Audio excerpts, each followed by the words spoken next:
गाबोन 13 मार्चआव क'क्राझाराव फैगोन भारतनि गाहाय मन्त्री नरेन्द्र मोदी गोबां मावबिथांखिनि अन्थाइ खाम्फा गायसंगोन गाहाय मन्त्रिया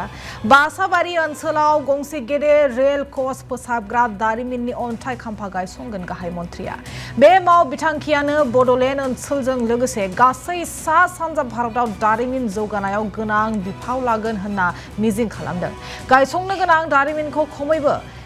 252 कौटि रां खरसाजों लुनाय जागोन खमैबो 2200 बिगा हायाव बे मावबिथांखिखौ गायसंगोन मावबिथांखिया आबुं जानायनि उनावनो ओनसोलाव खामानि फसंथाननि खाबु होनायजों लोगोसे सा सानजा भारतनि रेल इसिं दथाया गोहो गोरा जागोन होनना मिजिं खालामदों गाहाय मन्त्रिया बिटिसिआव गासै 8 गोनां लामा आरो इसिं दथाय मावबिथांखिनि अन्थाइ खाम्फा गायसंगोन क'क्राझार सोहोरनि ग्रीन फिल्डनि गेलेग्रा फोथाराव बानजायदों गाहाय मन्त्रि नुजाथिनाय हाबाफारि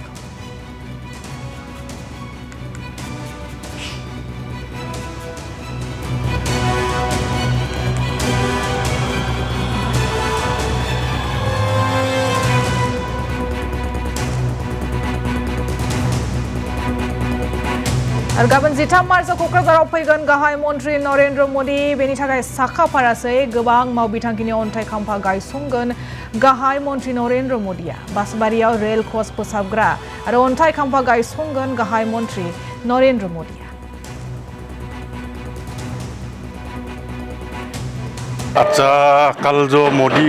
जितु फैगोन बिथाङा गाबोनल' नङा बहुतबार फैबाय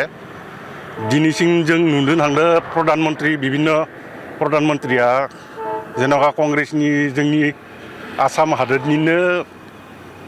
संबिधाननि माबामोन मनमोहन सिं सारा किन्तु बेबायदि फैनाय नुवाखैमोन बिथां प्रधानमन्त्री जानायनि उनाव नरेन्द्र मोदी सारा बारे बारे बहुतबार फैबाय आरो बहुत धरनर प्रग्रेस